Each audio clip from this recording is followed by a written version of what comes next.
Hello বন্ধুরা, কেমন আছেন সবাই? আশা করি অনেক অনেক ভালো আছেন। তো আজ আমি আপনাকে দেখাবো কিভাবে আপনি আপনার ফোনে থাকা পিক্সেলল্যাব অ্যাপটি দিয়ে খুব সহজেই এই ধরনের একটি ফেসবুক কভার ফটো বানিয়ে ফেলতে পারেন। পিক্সেলল্যাব অ্যাপটি দিয়ে ফেসবুক কভার ফটোটি বানানোর জন্য আমাদের প্রয়োজন হবে একটি পিএলপি ফাইলের। আর এই পিএলপি ফাইলটি কোথায় পাবেন এবং কিভাবে ডাউনলোড করবেন সেটি আমি ভিডিওর শেষে দেখিয়ে দিচ্ছি। তো ভিডিওটি না টেনে শেষ পর্যন্ত দেখতে থাকুন। এবার আমরা চলে যাব পিক্সেলল্যাব অ্যাপে। পিক্সেলল্যাব অ্যাপটি ওপেন করার পর আপনাদের সামনে এরকম একটি ইন্টারফেস শো করবে। এখান থেকে নিউ টেক্সটটাকে আমাদেরকে ডিলিট করে দিতে হবে। এই জন্য উপরে এই ডিলিট আইকনে ক্লিক করে ওকেতে ক্লিক করে দেব, তাহলে নিউ টেক্সটটা ডিলিট হয়ে যাবে। এবার উপরে দেখতে পাচ্ছেন টি ডট আইকন, এটির উপরে একটা ক্লিক করে একটু নিচে দিয়ে স্ক্রল করলে এখানে দেখতে পারবো ওপেন পিএলপি ফাইল নামক একটা অপশন আছে, এটির উপরে একটা ক্লিক করে দেবো। এবার এই কর্নারে দেখতে পাচ্ছেন পিএলপি নামক একটা অপশন আছে, এটির উপরে একটা ক্লিক করে দেবো। এবার একটু নিচে দিয়ে স্ক্রল করলে এই ভিডিওটি দেখে যে পিএলপি ফাইলটি নামিয়েছেন সেটি এখানে শো করবে, এটির উপরে একটি ক্লিক করে দেবেন।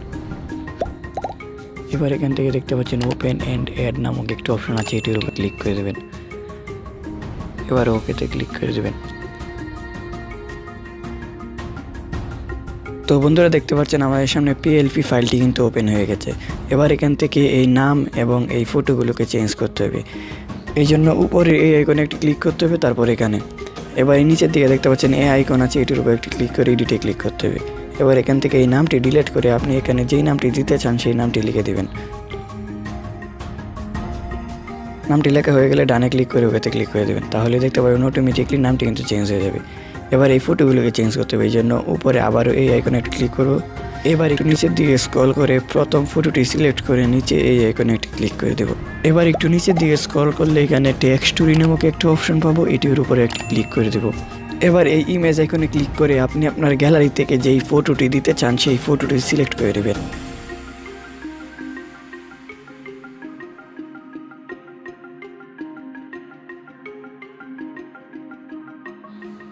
ফটোটি সিলেক্ট হয়ে গেলে এখান থেকে ফটোটির সাইজ সিলেক্ট করে নিচে টিক মার্কে ক্লিক করে দিবেন। দেখতে পাচ্ছেন আমাদের প্রথম ফটোটি কিন্তু চেঞ্জ হয়ে গেছে। এবার এখান থেকে টিক মার্কে ক্লিক করে দিবেন। এবার 2 নম্বর যেই ফটোটি আছে এটির উপরে একটি ক্লিক করে টেক্সটরে ক্লিক করে দিবেন।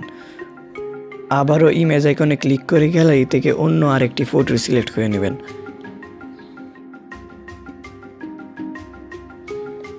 ফটোটি সিলেক্ট হয়ে গেলে ফটোটির সাইজ সিলেক্ট করে নিচে টিক মার্কে ক্লিক করে দিবেন। দেখতে পাচ্ছেন আমাদের 2 নম্বর ফটোটিও কিন্তু চেঞ্জ হয়ে গেছে। এবার আবারও টিক মার্কে ক্লিক করে নিচে 3 নম্বর ফটোটি সিলেক্ট করে নেব। আবারও টেক্সটরে ক্লিক করে ইমেজ আইকনে ক্লিক করে গ্যালারি থেকে অন্য আরেকটি ফটো সিলেক্ট করে নেব। ফটোটি সিলেক্ট হয়ে গেলে সেমভাবে ফটোটির সাইজ সিলেক্ট করে নিচে টিক মার্কে ক্লিক করে দেব। তো বন্ধুরা দেখতে পাচ্ছেন আমাদের 3 নম্বর ফটোটিও কিন্তু চেঞ্জ হয়ে গেছে। এবার এখান থেকে টিক মার্কে ক্লিক করে দেব। এবার এই বড় যেই ফটোটি দেখতে পাচ্ছেন এই ফটোটি আমাদেরকে চেঞ্জ করতে হবে, এই জন্য একটু নিচে দিকে স্ক্রল করে 4 নম্বর যেই ফটোটি দেখতে পারবেন সেই ফটোটির উপরে একটি ক্লিক করে দেবেন।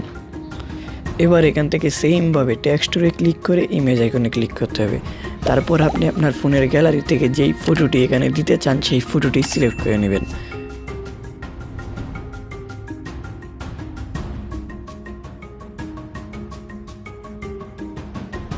ফটোটি সিলেক্ট হয়ে গেলে সেমভাবে ফটোটির সাইজ সিলেক্ট করতে হবে, তারপরে টিক মার্কে ক্লিক করে দিতে হবে।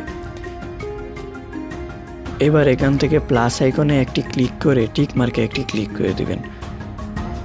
এবার এখান থেকে এখানে একটি ক্লিক করে দেবেন। তো বন্ধুরা দেখতে পাচ্ছেন আমাদের ফেসবুক কভার ফটোটি কিন্তু রেডি।